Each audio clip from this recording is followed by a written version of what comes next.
It sure would be powerful if managers at every level could learn how to engage in dialogue that would truly inspire those who report to them.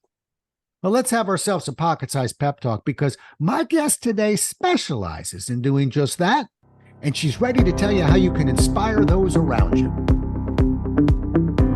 A Pocket Sized Pep Talk, the podcast that can help energize your business and your life with a quick, inspiring message. Now, here's your host, Rob Jollis. Today's guest, Eileen McDarr, has been called a hope merchant, provocative presenter. She's a Speaker Hall of Famer and insists she's on this earth for comic relief, and I have witnessed that firsthand. She's in the Hall of Fame for speakers, the author of 8 books, including her award-winning book, Gifts from the Mountain, which we'll be talking about today. She's also the first guest I've ever had on twice, so you know I'm a big fan. I'm glad to have you with us. Welcome back to the show. Thank you. I'm excited to be here. Well, you earned it, my friend. It's a pleasure to have you. So let's dive right in. You know, I believe we don't find a book, it finds us. And in this case, from what I hear, you were inspired by challenges from backpacking in the Sierras. Anyway, I want to hear that story. So tell me how this book found you. Let's start there. Okay, the book found me because my husband and I are backpackers. Mm-hmm. And we normally have my very strong daughter with us. This time it was just the two of us. We go out backpacking. We're out for 2 weeks. My husband is one of these guys that if the John Muir Trail goes to the left, he insists upon going to the right.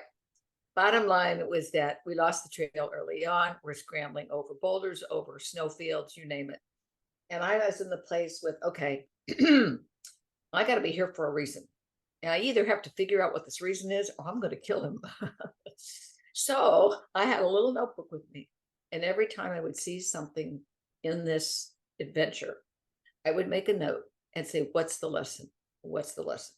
And so this book, Gifts from the Mountain, are lessons that I got from very simple observations in this natural world. And from that, I said, you know, these lessons can serve as springboards for deeper conversations within our organizations and within our homes. That's how it was started. Beautiful.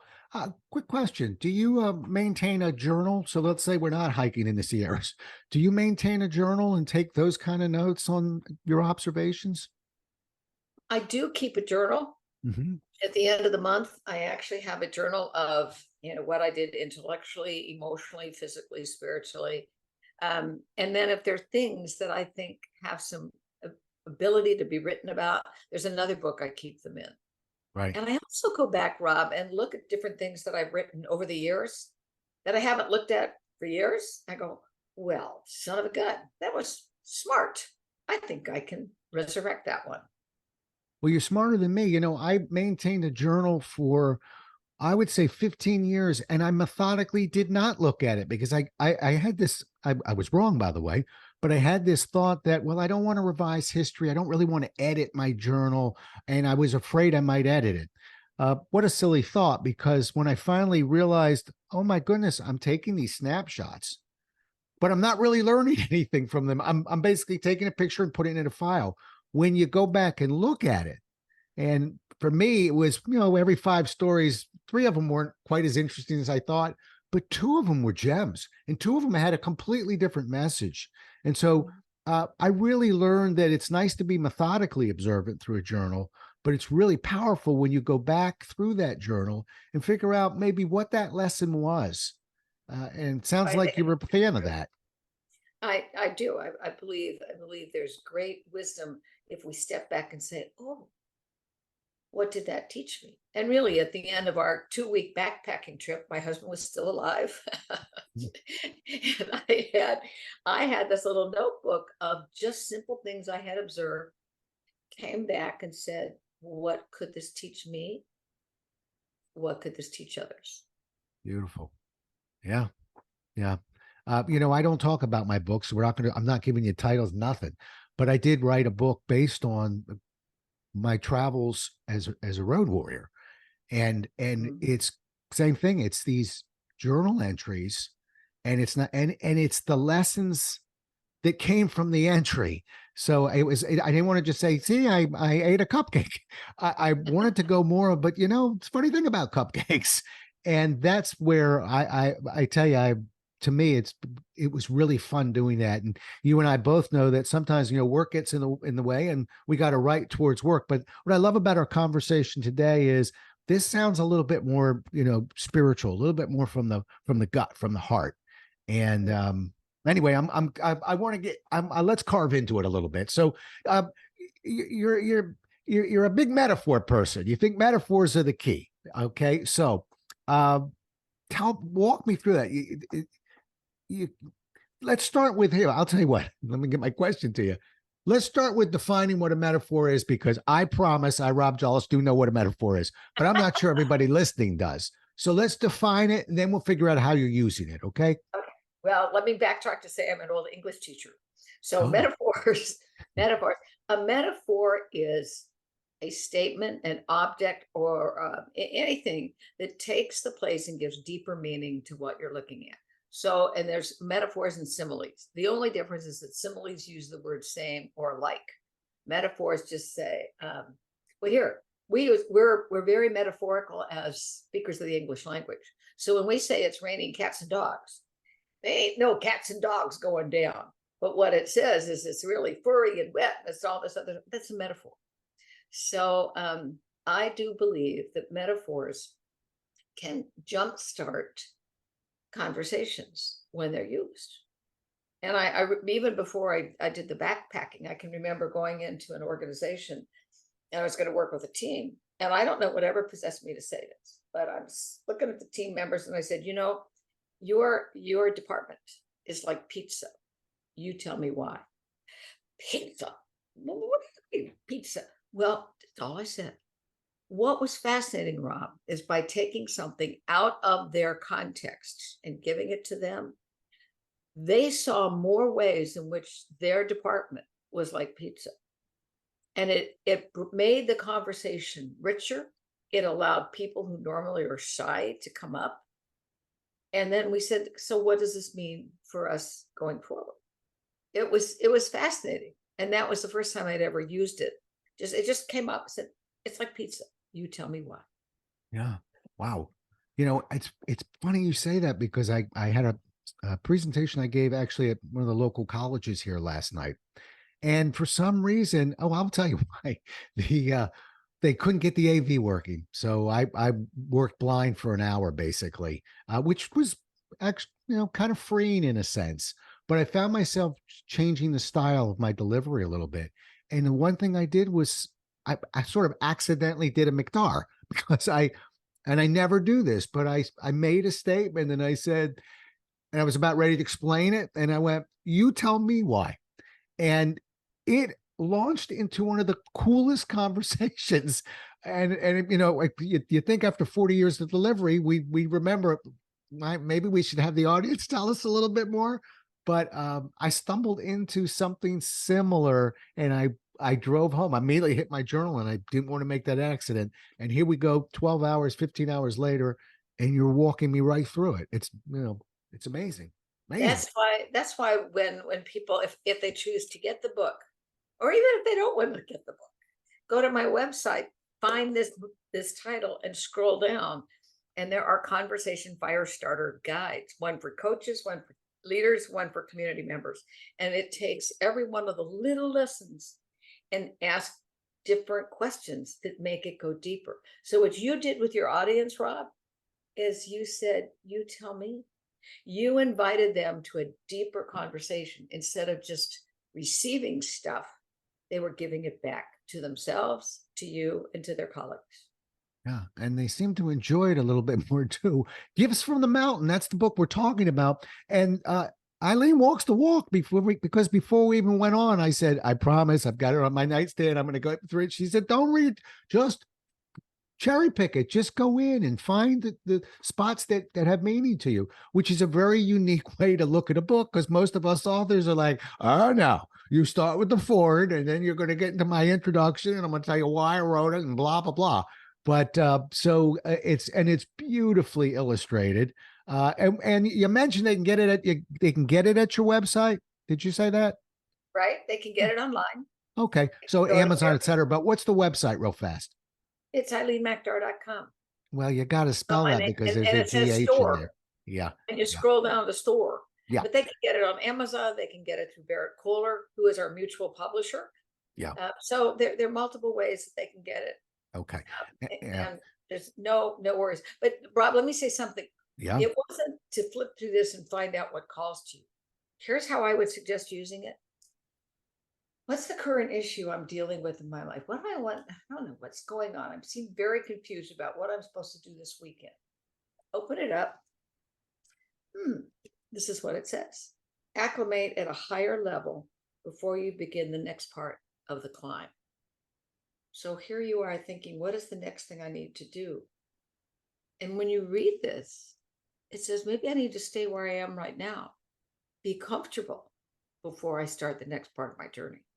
So your brain will tell you, it never fails. You will open it to the place that you need to open it. Very interesting. And given the news that the silly little things that are happening right now, maybe this is a really nice time to dive into a book with some nice artwork and find some inspiration. And that's what we're talking about. We're talking about being able to inspire others. So let's stay there. I'm a manager, and I didn't go to manager school like 99% of the managers out there. I just put a widget together faster than the other 8 people to my right and left. So they made me a manager. And maybe I'm not as social as I'd like to be. In any case, I'm a pretty good manager, but I'm not exactly inspirational. Thoughts? How do you take, and how do I inspire my team? Well, I think one of the bigger jobs of a manager is not how do you inspire them, but how do they inspire themselves individually first. Okay. So in order to do that, it's what, and I think, Robbie, you and I are hearing that in so many of our organizations, people are feeling disconnected. The pandemic pushed us all away. We're seeing that Gen Zs and millennials, I don't want to go into the work. I like being right here. So one of my tasks as a manager is, how do I draw you out? How do I listen to you? It's not what I think, it's what do you think? Which is what you asked of that audience last night at the college. You said, you tell me what you think.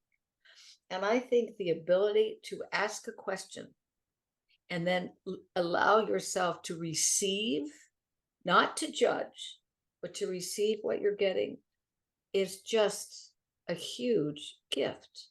And someone says, oh my God, you really wanted to know? He paid attention to me. And then your next question is, what is it that you need me to do for you so that you feel you can do the best job? So I don't have the answer, because they'll give it to me. And maybe they'll say, well, you need to give me $1,000 a month more. I can't do that. But surely there's something else I can do. And so what we did with this book, Rob, is we gave, in this case, the leaders, a series of questions that they can ask. And one of the ways I suggest using this book was to give it to your team and assign somebody. Okay, we're going to have a team meeting. Could be virtual. We're going to have a team meeting on Friday. And George, you pick out any one of these things that call to you. And there are reflective questions. You pick out what called to you and pose it to the team. So, for example, it's one of my favorite ones, it's from the world of backpacking, is to pack out your garbage. So when you backpack, you got to take all your garbage away. Well, the reflective question on pack out your garbage is, this is very interesting. And this would be George, who's going to do this. He's going to suggest it to the rest of the team. George would say, what kind of garbage are we holding on to that we need to get rid of? Where have we, what fences do we need to mend because there's garbage on the other side of it? What rumor, which is garbage, do we need to dispel so we can speak with integrity? Those were some of my thoughts. But the person, George, in this case, if that's what he so chose, George would say, you know what, we wiped our feet on some people in the sales department over there. How do we pack out that garbage? What do you think? Yeah. So that metaphor is a springboard a fire starter, if you will, to launch into more conversation. That's what engages people. Yeah. Yeah. It makes sense. And you hit on something a minute ago where we really, I'm not even going to label a generation. I'm just going to say we as a people uh, forgot what it is to be back in the office. We see it as, well, now I don't have to go through rush hour and I don't have to drive as much. But we forget, and I've had a few people that I personally coach that I pushed back in the office and I've said, just give me one day a week.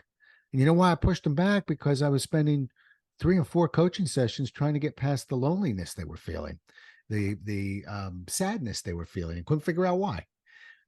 And we worked on a few things, but the moment we said, how about one day a week at the office? Well, why would I want to do that? The first thing I got was, oh my God, it was a lot different than a Zoom call. And it lit them up. But again, the salesman in me says, I think too many, I hope companies are listening right now. You don't need to intimidate or force people back in the office. There's 2 ways to motivate people: consequence, which unfortunately is used far too often, or value, which you're hearing from my author today. Okay. We can inspire them to go back. We don't have to threaten them to come back. They forgot. And I'm not putting an age on that. I'm saying the whole kit and caboodle forgot, including me. I love Zoom too. Yeah. It's true. Now, the research is showing that in Gen Zs and millennials, they really are pretty adamant that they don't want to spend all. First off, they watch their parents, which would be you and me, get burned out, get stretched too thin. They said, whoa, I'm not going to do that. They're smarter than we are in that. But the loneliness is not generational. It's all the way across. Vivek Murthy, who is our current Surgeon General, did this whole book on loneliness is an epidemic as bad as a pandemic. And frankly, it's more dangerous than if you smoked 15 cigarettes a day. Yeah. And loneliness is where now we see this division for us here in the United States. If I don't talk to people, then I put up my little walls. So the ability to even talk with each other. So with you and I on this Zoom call, it's one of the things that I insist, if we're going to do a Zoom call, people have to have their camera on because we read body language. Yeah. And that's why when we talk about using metaphor as a way of jumpstarting conversation, we're trying to take it from being threatening. I'm not looking at you and saying right, wrong, meter. Everybody's voice counts. Right. And we'll see what kind of deeper conversations we can have. Yeah. And that's one of the ways in which we overcome this sense that I'm the only one in this world. Nobody cares about me. Nobody knows who I am. Right. I want to feel cared about. Yeah. And I'm going to want a couple more examples, some nice metaphors from your book and some fuel starters, fuel starter questions, as you call them. But I do want to just tap one more time and tell you, I'm not being stubborn on this, but that for those who think that, me and, because I've got children too that are in their 30s, that work burned us out or whatever. No, the commute didn't burn me out. The office didn't burn me out. I may have a job that burned me out, but I'm telling you that I've been coaching people for 25 years and I'm finding these last 3 years, people a lot more, coincidentally, Eileen, struggling with loneliness a lot more now than they did before. Now, I'm not going to buy into the fact that that the office, just physically going into an office, stressed us out. I'd even go out on a limb and say that might have been part of our saving grace. There are other, a manager who didn't know how to use metaphors, maybe, but it wasn't me sitting in an office that stressed me out. No, I mean, I agree with you. It's, what they saw of our parents, of us, is the way in which we worked. Yep. That we worked nonstop. We came home. Our home. Work ethic may have stressed us out. Now you got it. Or the feeling that I have to perform. So I got home and I put dinner on the table, but then I disappeared in my office and worked for another 2 hours. That was not connected with my family either. And so this idea of how do we create the connections? Because that's what loneliness is, feeling disconnected. And if I use social media as a way of connecting, well, excuse me, social media has a lot of crap in it that'll make you feel terrible. Oh my God, look at her. She looks so great. And she just lost 25 pounds. No, she didn't. That's that's an avatar. That's not her. But anyway, it makes me feel really bad. And look what people can say, because it's a wall. Social media is a screen. It's not always truthful, and it can be harmful. Yeah. That's what I saw at a board meeting, a school board meeting. Yeah. So what, like conversation, and think of conversation as con is with conversation, coming together with, letting down some of the barriers. Yeah. My thought. And now I'm with you. I think it makes a lot of sense. And so, one of the reasons that I really want to climb into this book of yours is because not everybody's a Hall of Fame speaker like you. Not everybody. And so that's why people like us write books, because just so you know, we don't write them to get wealthy. We write them because we want to leave something behind, and we've got something that we think might be of value to others. Well, you put a beautiful book together. So let's climb into a couple more of the metaphors that you've got there. That might help us out a little bit. So you use these fuel starter questions. Talk to me about that a little bit. Well, all right, let's start. Pick out one of the metaphors when you looked at the book, if you did that. And if not, I'll pick out one for me. I don't have it physically in front of me. Okay, so here's one. I just opened it up. Yeah. And in fact, let me go to the page so that I can actually read. And I don't want to take I just want you to know, I told you I had it on my nightstand, and I don't do podcasts from my nightstand. I want to find a simple one. Because that one. Okay. Steady strides beat hasty starts. Steady strides beat. Backpacks have to settle. You adjust here, tighten there, shift weight up, down. It's a trial and error all the time while you maintain a steady, even pace. No speed, just walking, feeling, assessing. Recall getting a new job, working for a new manager, becoming a parent, or starting a relationship. Too often mistakes are made at the outset because we did not take time to walk steady, to feel, to assess, to adjust here, to tighten there, loosen.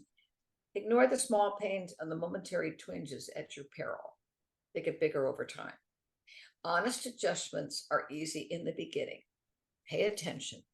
Easy does it. So that's the metaphor, is how do I do this? And then here are some of the questions.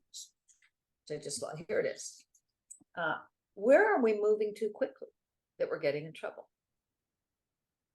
Where are you moving too quickly in your life? I need to stop. I need to adjust.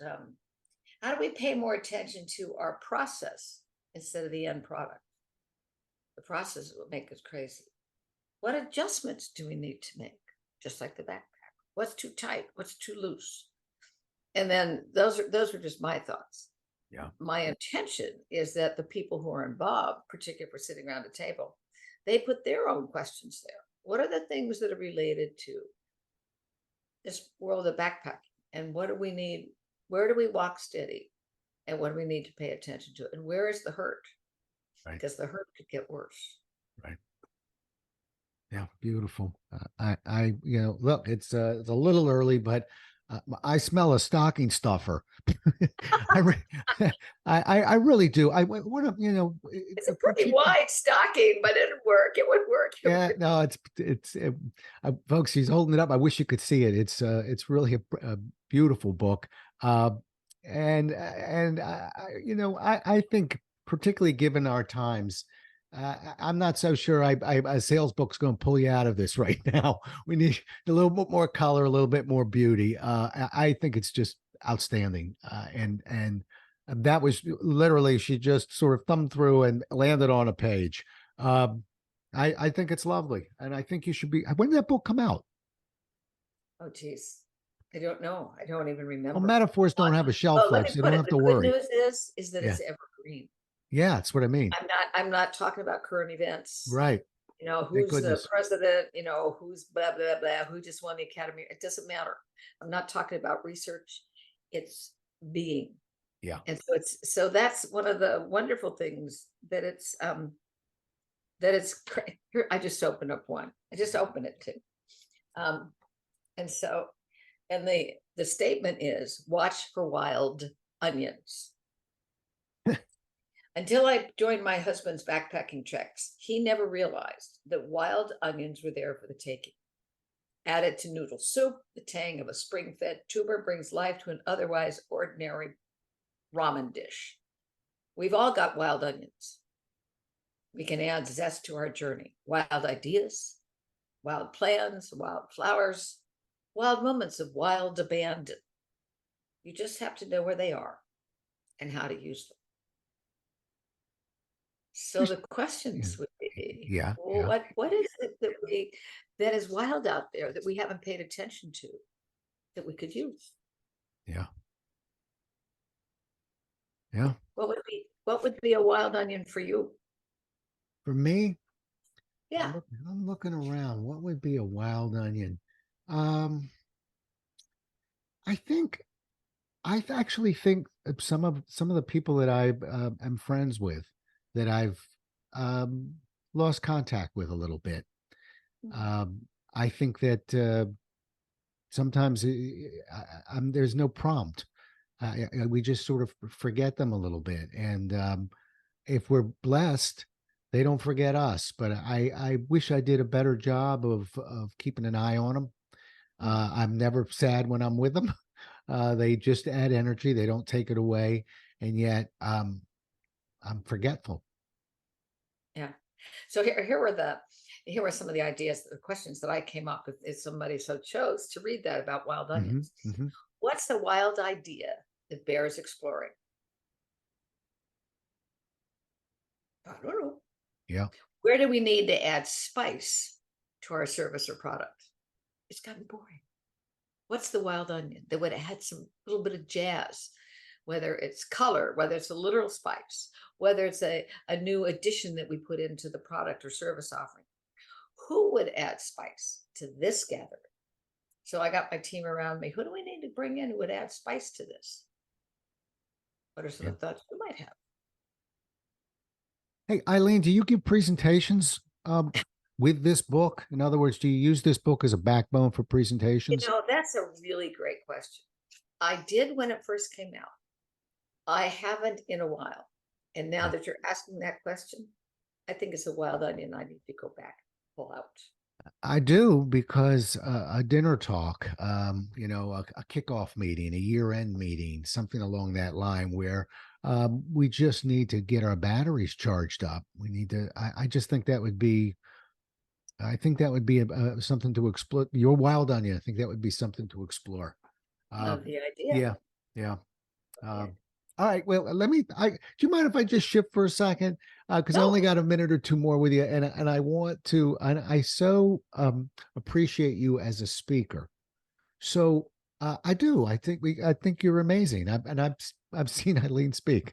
So speaks a lot. I've seen her speak at dinner. I've seen her speak, but I'm curious, is because of I look at a lot of speakers, and I hope you take this as a compliment, by the way, not the other way around. But I see a lot of similarities in us, as how we treat an audience, and so and because we put our heart in our sleeve, and but we don't come walking moping in front of that room. But my question to you is this: as somebody who carries that kind of energy with you, for other people, they need to hear this. What do you do when you just aren't feeling it, and your name's getting called for a presentation, and those are the expectations? People, your reputation precedes you. People know that you're a person of energy. What do you do when you're just not feeling it? That's an interesting question, in that this summer I was on the road a bunch. I was in New York, I was in Maryland, I was in Rocky Mount. No, was it Flat Rock, North Carolina, and then ended up in Austin, Texas. So you got 7 days in between there. So there was a bunch of travel. By the time I got to Austin, Texas, I was kicking off a conference of about 350 clinical managers for an organization that had independent freestanding surgical care centers around the US. So got 300, 350, mostly RMs. And I was supposed to start speaking at 4:00 in the afternoon. I was going on about 2 hours sleep. It was like, I want to put my head down and how am I going to do this? You know, it was interesting. It was a lesson for me, Rob, is that as soon as I got on that stage and looked at them, and I had a little bit of music that we could kick off, and we had some banter back and forth, I came alive. It wasn't me as much as it was an us. Yeah. That we fed off of each other. I came alive. It fed my heart, which Right. is what my prayer has been for the last, I don't know how many years. Put me where I can do the most good. I don't just want to take work because you're going to pay me. I want to take work because I know I can help somewhere. There's a match, and I'll study that client very carefully. I've also turned down work when it's, you know what, I'm not the right person. I'll give you somebody else, which I think is an important thing for us to do. Oh, Eileen, that's a lot more important than people realize, particularly when you're really maybe you don't have as many gigs lined up as you'd like. And I learned that one the hard way, and I think every professional speaker does. When somebody says, and I can tell you mine, it was about change. I don't write about change. It's an interesting topic, but somebody knew me as a speaker and said, you can do that. And I said, well, I can't. And they said, well, tell you what, we'll triple what we normally pay you because we want it on a Saturday. You sure you can't do it? And I went, oh, it's not just what we have in our pockets. It's what we have in our minds. I went and I studied and I tried to work. And you know what? I don't know if this is good news or bad news. In a sense, I fooled that audience. I'm not telling you even what decade this one occurred in, but I never felt worse flying home of shame on you. You have to learn how to say no. Just because it rhymes with what I talk about, or just because there's a dollar figure that's impressive, doesn't mean we take that gig. And I'm telling you, it's fool's gold. You've got two parts of your brain, and one will give you a real big argument of sure you can, and we'll just put in this or that. No, we got to stay in our lanes a little bit. And I learned that, and I've never made that mistake again. But I really, it took me a month to get over that. I felt terrible. I never feel badly after giving a presentation, but I really didn't teach them anything. I was that person that where you go, boy, that was good. And then you wake up in the morning and go, I don't remember what the guy said. Of course you did. I don't either. So, but anyway, Well, I'm glad you brought that up. I appreciate your honesty with that, Rob, because I think, particularly nowadays, because work is, it's either pheasant or feathers. That's what I say. You know, you either have a lot or you're not enough. And it's a way, you know, particularly, you know, things are expensive. You know, do I say yes to this? And over the many years, I won't tell you how many years I've been doing this, I have learned the hard way by saying yes because we needed the income. Right. It's kind of like if you talk someone into buying a car and it's not the right car for them, they will never forgive you and they will never come back. Right. Might have sold the car, but it wasn't the thing they needed. Yeah. It's funny you say that because I just take that car example a little further because I think there's a bigger picture there. Totally agree with you. But I'll tell you another thing they won't forgive you for. A lot of times people show up, I mean, literally, and I know I'm talking to an English person, so I'm using it properly. They will pull into my driveway. They are literally there and say, we just bought this car. What do you think? And I may not like that car, but a lot of times, so you're not test driving it, you bought it. I mean, I'll clarify. Yes, we bought it. I like that car. I'll like the car. If you haven't bought the car yet, and I hope people see this as a bigger picture topic I'm on right now, then I will give you my honest answer. But don't tell me you've already done something and ask for my opinion because you may never forgive me then either. How would you like to buy a house? One of the biggest things you've ever done. You couldn't be more excited. You ask me what I think. I go, couldn't be a worse neighborhood. I'd never live there. Why would I do that? But if you're thinking about buying it, then I'll give you an answer. That's a really good way of looking at it. It's kind of like you do it and then beg forgiveness. No, no, no, no, no. That's not. That might be the Jesuit rule, but that's not a good thing. It's not a good thing. Well, you've done it again. I got to tell you, I sat back and a couple times during this conversation, I went, I'm so disappointed I'm the host because I'd rather just sit and listen to you than fire away at you. Gifts from the Mountain. You can get it on Eileen's website. By the way, she thinks everyone knows how to spell McDar, but I had to practice before we even started. It's McDargh. So Eileen, just the way it sounds, McDar. Irish spelling now. Yeah. It's Eileen, because in the States it's spelled many different ways. All right. Eileen. Yeah, I got, okay, good. So that's the website. We know where to get the book. Check out the website. You're talking to a Hall of Fame speaker here. Maybe you'll be the one that says, I'm going to connect that book to one of my audiences. But I am, it's just always so nice to spend time with you. Selfishly, yes, you're the first one I've ever had on twice because I just like talking to you and listening to you. So thank you so much for being on yet again. And I wish you nothing but success. Really appreciate it. Thank you, Rob. And I'll come on a third time. And a fourth. Okay. You'll set another record. Well, we'll do it again as well as we can next time, everybody. Until then, stay safe. Thanks so much for listening. If you enjoyed today's show, please rate and recommend it on iTunes, Outcast, or wherever you get your podcasts. You can also get more information on this show and Rob at jollis.com.